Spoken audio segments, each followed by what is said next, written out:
好，接下來看到這個美國霸權哦，惡霸川普對外擴張轉移，是不是內部已經要失序了呢？因為現在呢，最新消息，這個美國的軍費暴衝到1.5兆美元之外，現在在看說，接下來這個川普美國他要進軍的國家，還包括了格陵蘭跟加拿大，會不會都難逃魔掌呢？因為我們趕快來看到最新消息，川普上任回歸白宮不到1年的時間，他的野心已經失控了。最新他在社群直接宣告說，2027年的軍事預算提升到1.5兆美元。他說要打造美國長久以來理應擁有的夢幻軍隊。好，這個夢幻軍隊呢，比起這個去年的9010億美元，再暴增了5成以上的一個金額哦。那我們也看到他上任1年來做了哪一些事情呢？其實已經轟炸了，一共是7個國家，包括了委內瑞拉大家知道的之外，還有敘利亞、伊拉克、伊朗跟奈及利亞、也門等等的國家。他也公開的揚言說，不排除接下來會用武力併吞格陵蘭。他也多次的提到會把加拿大變成美國的第51州。其實這2個國家現在也都蠻緊張的。更諷刺的是，面對於川普的喊話，歐洲國家卻沒有任何一點點的聲音，不管是指歐洲或者是日本國家，全部都噤聲。但是當中國他在說他的軍費不斷的成長的時候，這些國家就是不斷的痛批中國，威脅世界。好，所以節目一開始請教賴老師怎麼看美國現在擴張，不管是在軍費上面，它是要擴張主義全面正式的啟動了嗎？怎麼看歐洲國家的集體噤聲？歐洲國家他們原本就是一個雙標的國家，他們原本就是很虛偽。我在歐洲待那麼多年，他們西方人本來就是西方的政府本來都是一個虛偽的政府，跟西方人沒關，這很特別。西方人是當他成為一般百姓的時候，人很好，講誠信，講法律講規矩。我這是講實在話，可是當他從政以後，他就變成另外一套人，都成為馬基維里的信徒，滿口謊話這個是一個很有意思的一種，我覺得可以作為這個社會學跟政治社會學的一個調查對象就是為什麼當他成為正常人的時候是還不錯的，歐洲人都是講人權、講法治，怎麼成為政客以後呢，都變成另外一個魔鬼這個是很有意思。好，我們來看看是這樣子。川普，美國的總統歷屆以來，奧巴馬他發現他們的政府債台高築，所以快要破產，危險，因此他把他的國防經費定在5500億作為天花板，不要超過這個錢，最多5600億左右。那他用這個控制防衛預算來去解決他的債務問題。可是他後來的不肖子孫就叫拜登雖然年紀比他大，但是呢，後來的第2任的接班人，我講是民主黨的，他就把它成長到8800億，美國的政府的債務負擔一直在擴大。到了川普的時候，又擴張到9100億，債務負擔在擴大。現在他食髓知味了，他覺得錢多花在軍事上，因為他想要做的東西太多了，他想要打造夢幻的這個新一代的導彈驅逐艦，他想要再打造夢幻的第6代的這個戰機，他想要的東西太多了，他還要登陸月球，他想要的東西太多，結果9100億不夠用，他現在要提高到15000億美元左右，這個一定會讓美國的債務負擔更重。他說：“我用我的關稅來支付這個錢，這是假話，因為他去年的關稅也不過就是2000多億，怎麼可能來去支付他所要多增加的那將近6000億美元的這個經費？”好，所以我個人認為，他這個預算能不能完全通過，在國會裡面有的爭論，第二個就是他要確保他不會迫壓，對，今年11月的選舉的時候不會迫壓。第3個就是您提到的歐美的他的盟友，就是歐洲人跟日本人，為什麼都噤聲？這些國家我剛剛講的，他們本來就是雙標黨，就是雙標國，他們本來就是沒有道德的國家，他們永遠就是欺負發展中的國家，指責發展中的國家，然後他们自己本身帶頭違法亂政，然後指責對方違法亂政，這些人就是每天噴的古龍水然後頭髮撥的那個弄得很像我這樣那麼整齊，全身噴滿香水，但是呢，永遠都是滿嘴仁義道德，但幹的都是見不得人，是不是我？是講的是那些這個日本跟歐洲的政客。所以我覺得對於那些人，他們已經道德破產了。我個人覺得他們的講話在國際間，他們根本已經沒有影響力了，大家不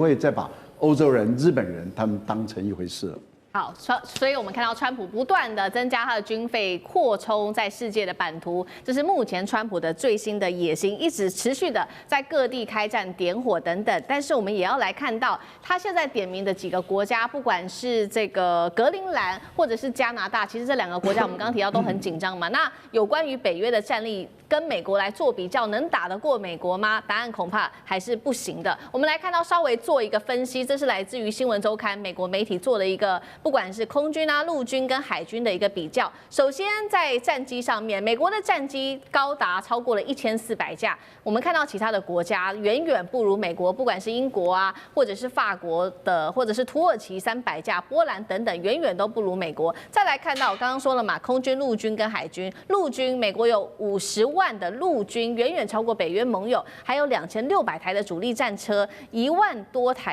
台的裝甲運兵車。那英國、法國只有200台左右。海軍呢，美國有11艘航空母艦跟65艘的潛艇，那麼英國只有2艘的航空母艦跟4艘可以攜帶核彈頭的潛艇，加拿大則是有4艘的潛艇。所以我們看到在軍力上面還是遠遠的不及美國的。如果川普他說他要併吞格陵蘭、加拿大，北約擋得住嗎？厲將軍怎麼看？其實這個如果說拿美國跟北約這些國家就這個表面上面數字來比較的話，我覺得是不切實際的。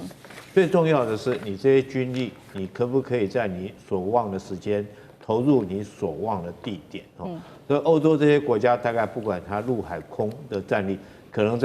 不可能是在決戰所需要的關鍵時刻能夠投入到格陵蘭來做格陵蘭的保衛戰。但是我特別要強調，美軍確實有這個實力，投入他所望的部隊，在他所望的時間。為什麼？因為美軍我們都知道，他有一點我很佩服他們，你不得不佩服這個國家軍事它的強項。它總共有11個戰略司令部，我們常常聽到的中央司令部啦、印太司令部啦、這個歐洲司令部啦，它其中有一個司令部叫運輸司令部。所以你看它這個作戰講究是後勤跟補給，所以它有一個後勤運輸司令部，就專門將它，你看它這些部隊，它要投入多少就有投入多少，有一個專責的單位來做戰力的投送。所以美軍要做的是絕對是歐洲這些國家擋不到的。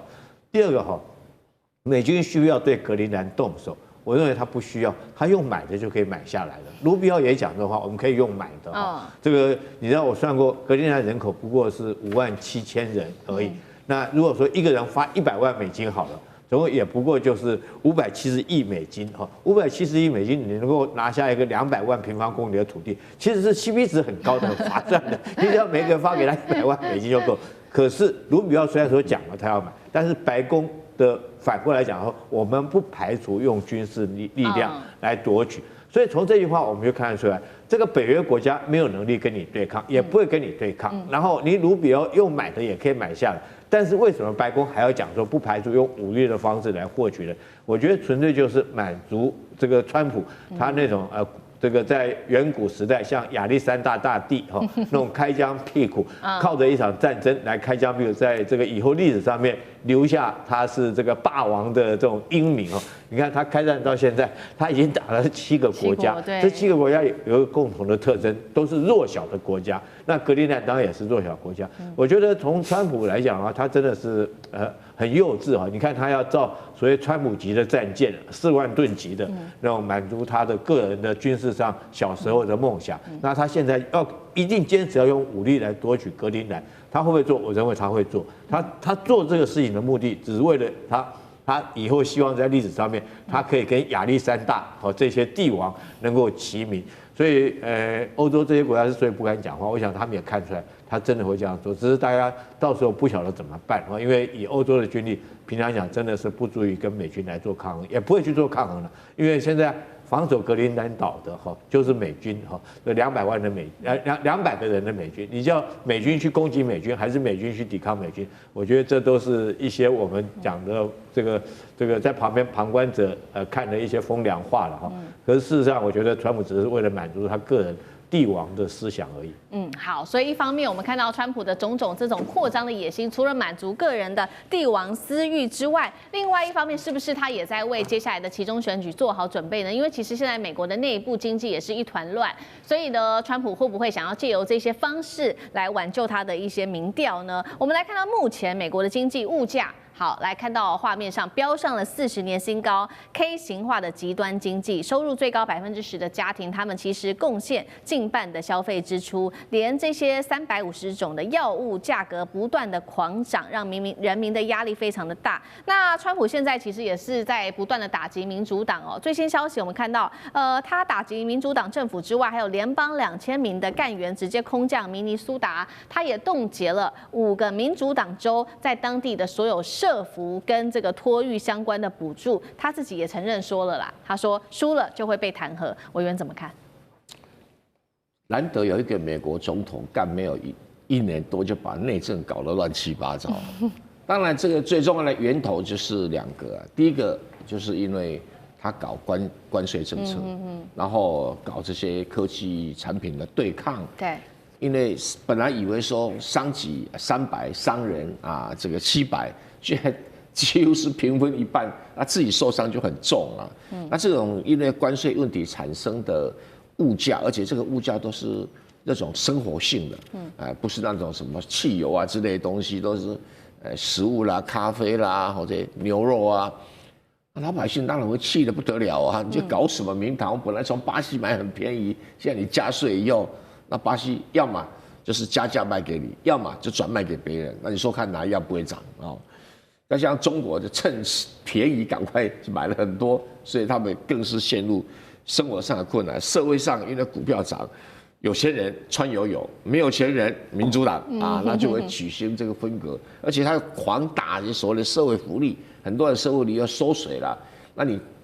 1個、2個、3個加起來的話，就會非常的貧困。那因為內政實在是搞得太失敗了，他是想要去搞一個海外的成績啊，來取悅他的基本選民。因為共和黨選民就有這種帝國主義的思想，那不是說民主黨沒有，民主黨喜歡干涉人家，哎，對，所以這個對於川普來講哦，他現在讓美國人覺得，美國就是可以變成委內瑞拉的宗主國啊，你看委內瑞拉都要聽美國的。這個已經成為事實，我們就不用去討論了。那下一個是什麼？伊朗啊，下一個伊朗，既可以討好美國的猶太人啊，然後又可以讓很多國家覺得我還是中東老大。這一點他想要在耀武揚威的，因為格陵蘭他早已經跟丹麥政府在2000幾年的時候就簽了一個條約，或者叫格陵蘭法令。這個法令說，格陵蘭隨時可以公投獨立。那這個法令是他們自己談出來的啊。那美國只要對這6萬個居民啊，稍微啊像那個擺平那個委內瑞拉一樣，稍微擺平一下，他們就會公投，然後獨立。那獨立以後跟美國簽一個自由附屬條約，那就變成美國的附屬國，像帛琉一樣。那他們就會把國防、外交、貨幣權都交給美國，那等於是跟交給丹麥是一樣的情形，摩擦嘛。所以美國會拿到格陵蘭，那丹麥政府當然會抗議啊。那你法律上你沒辦法抗議，那再加上北約其他國家也不理你，那歐盟國家每個人冷眼旁觀不講話啊，你們好好商量，那格陵蘭就被拿走了。是，好，謝謝委員。那我們休息一下，馬上回來。地緣政治、美中之爭、戰略價值、強權崛起、小國生存，現在與未來洞悉事件走向，掌握世界脈動，全球觀點。